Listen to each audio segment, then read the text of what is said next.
En tant que nation, je parle d'Israël en tant que nation.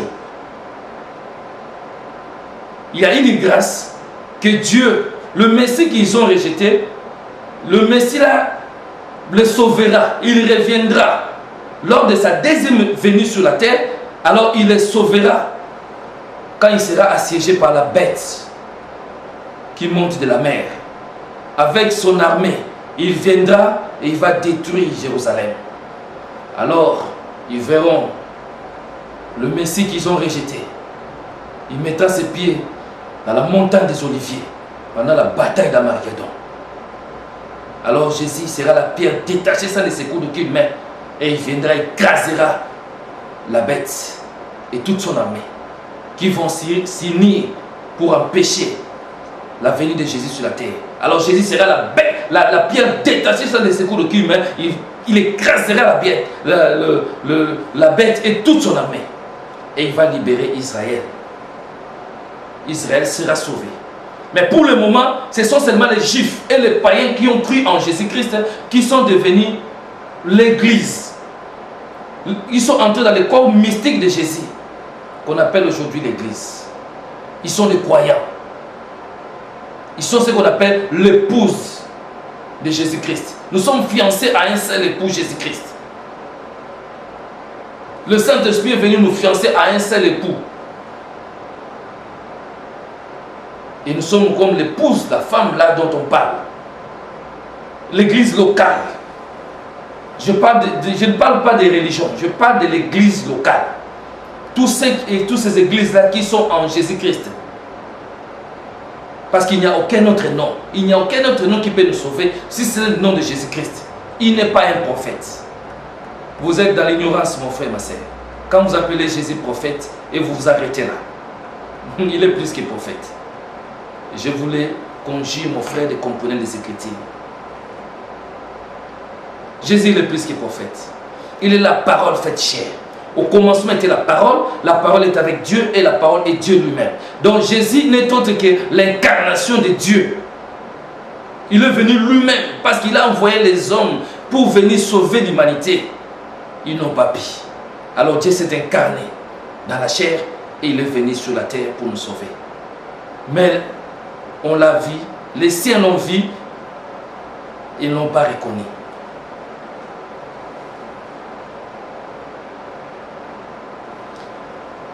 Alors, mon frère, ma sœur, quand on parle de ce verset ici, je vous dis que c'est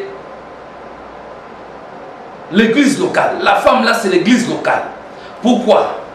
L'église locale, dès sa formation, au jour de la Pentecôte, c'est ça le début de l'église locale. Ce n'est pas l'église véritable. L'église véritable sera formée en un seul jour. Il sera enfanté en un seul jour. Quand il sera enfanté, il partira au ciel. Et vous allez comprendre ce que moi j'ai dit ici. L'église locale a commencé le jour de la Pentecôte, quand le Saint-Esprit est descendu pour commencer l'église. Alors, l'église là était glorieuse, était triomphante. L'église là menait une vie de victoire, une vie de liberté. Il travaillait, il proclamait la résurrection de Jésus. Il travaillait non pour leur propre ventre, mais il travaillait pour la gloire de Jésus. Il travaillait pour gagner des âmes. Ce n'est pas pour, comme aujourd'hui. Les hommes de Dieu, ils travaillent pour leur propre ventre, ils travaillent pour faire seulement des voyages, aller gauche et droite, pour qu'on voit vraiment qu'il est un pigeon voyageur. Il ne s'occupe pas d'allaiter les brebis. Et s'il a un enseignement, les églises aujourd'hui, ils ne donnent plus les enseignements dans la semaine. Est-ce que le Saint-Esprit est limité? Cette Bible, c'est beaucoup. Un verset seulement. Dieu peut le développer dans beaucoup de façons. Un verset. Même dans plus de 1000 façons, Dieu peut développer un seul verset. Et le Saint-Esprit n'est pas limité. Je vous dis. Les hommes de Dieu aujourd'hui, vous ne donnez que le lait aux enfants de Dieu. Vous ne donnez plus la nourriture spirituelle, solide, qui est capable de donner les gens des discernements, qui est capable d'amener les gens à comprendre comment mener une vie de prière intensive et lutter contre les activités sans précédent des démons, les démons des ténèbres. Comment ils doivent se mettre debout pour marcher avec Jésus. C'est ça ce qui était arrivé. Malheureusement, ce qui est arrivé dans l'Ancien Testament, c'est ce qui aujourd'hui, le diable, il fait des églises aujourd'hui. Il veut faire de toutes les églises comme l'église de Laodicée. Le 7e église, Apocalypse chapitre 3. Lisez au verset 14, 15 jusqu'au verset 22. Jusqu'au verset 18 plutôt. Jusqu'au verset 18. 15 jusqu'au verset 18. Tu vois, donc dans cette église-là, c'est ça aujourd'hui. Les églises sont devenues matérialistes. Il nous dit que venez, on vous dit même d'amener de l'eau. Amener tout le temps de l'huile, mettre de l'huile dans la maison. Prier pour les gens avec de l'huile. L'huile, on le fait par la direction du Saint-Esprit. Ce n'est pas tout le temps.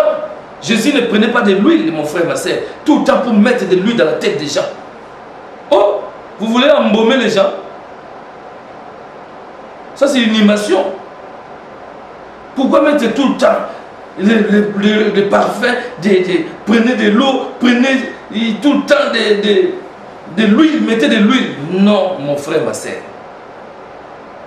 Je connais le verset là dont tu vas me dire que Dieu dit si quelqu'un est malade, vous allez, les anciens vont prendre de l'huile, ils vont prier pour lui. Je connais ça. Dieu n'est pas dans le système, mon frère. La parole de Dieu est vaste, immense. Il ne faut pas s'appuyer sur un seul verset. Ne t'appuie pas, sinon tu es égaré. Faites la comparaison, comment Jésus procédait. N'as-tu pas vu comment Jésus procédait pour ouvrir les yeux de l'aveugle? Il a fait à beaucoup des aveugles, mais il a fait d'une façon différente. Il a guéri les malades, mais d'une façon différente.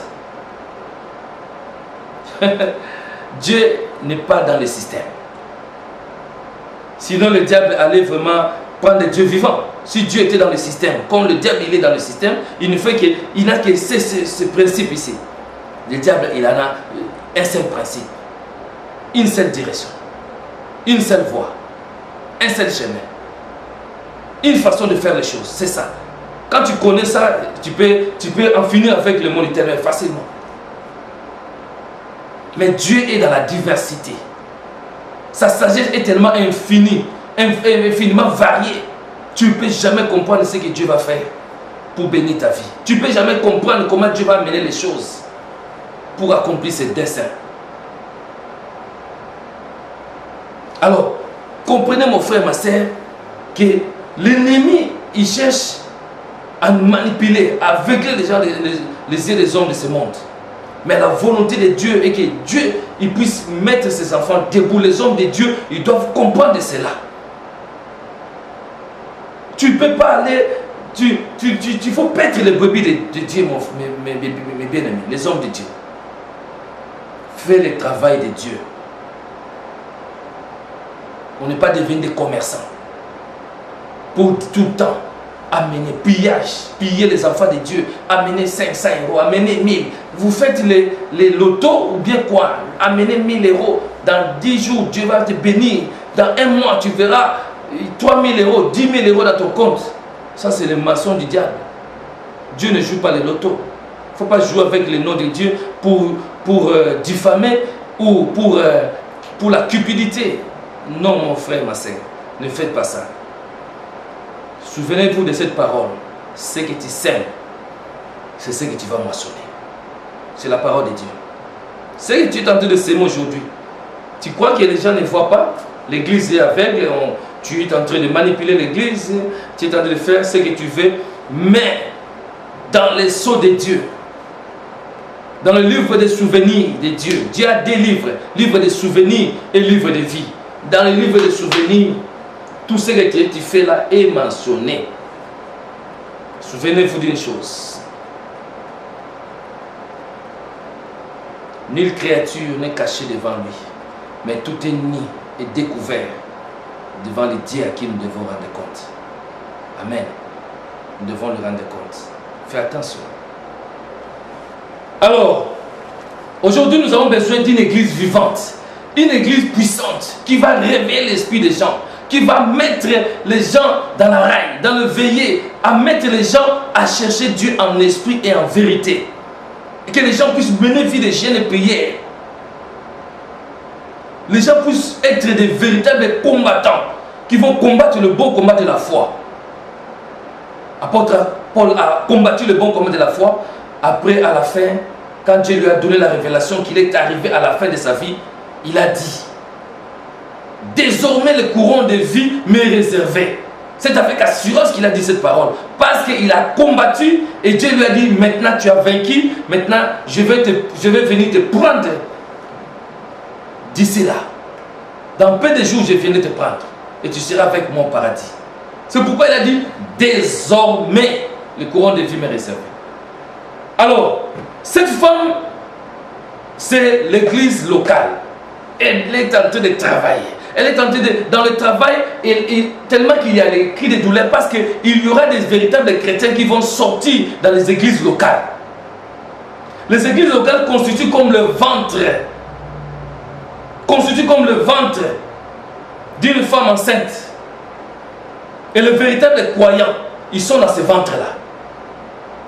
Ils sont dans les églises locales. C'est pourquoi l'église locale, vous le voyez comme des bâtiments. Constituez les bâtiments comme vous voulez. Embellir les bâtiments comme vous voulez. Ce n'est pas les bâtiments qui vont monter au ciel le jour de l'enlèvement.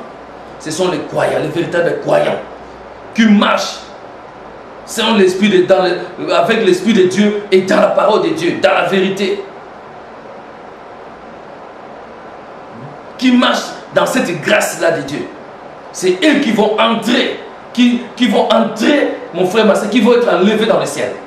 Qui sont maintenant, nous sommes tous maintenant mélangés, les bons et les méchants, les bons et les méchants, tous, les mauvais, les bons, tous nous sommes réunis selon Matthieu 13. Le parabole des livrets et des bons grés. Les bons fruits et les mauvais fruits. Nous sommes tous mélangés dans l'église locale. C'est pourquoi je te dis que dans les églises locales, aucune église peut me dire qu'ils sont saints. Ils sont vraiment... il n'y a pas de sorciers chez nous. Vous êtes grande Madeleine. Vous êtes grande Madeleine. Lisez Matthieu 13. On vous parlera de bons fruits, de mauvais fruits. Tous ils sont mélangés. Ce n'est que pendant dans la moisson que Dieu va séparer les bons et les méchants. Il va les séparer. Maintenant, nous sommes mélangés. Faites attention, il faut savoir l'état d'âme de celui qui est à ta droite et de celui qui est à ta gauche. Quel est l'état d'âme de l'homme de Dieu qui te parle devant toi? C'est dans le peuple de Dieu périt parce qu'il lui manque la connaissance. La connaissance, ça va t'empêcher, ça va te permettre de fuir le piège de l'ennemi. Il est dans l'église, il est revêtu, il s'est déguisé en ange de lumière.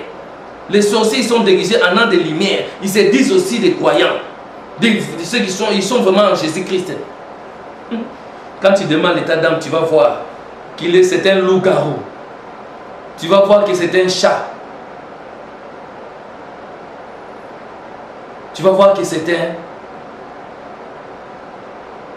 un lion, mais qui manque des dents. Un lion qui manque des dents et qui manque des griffes.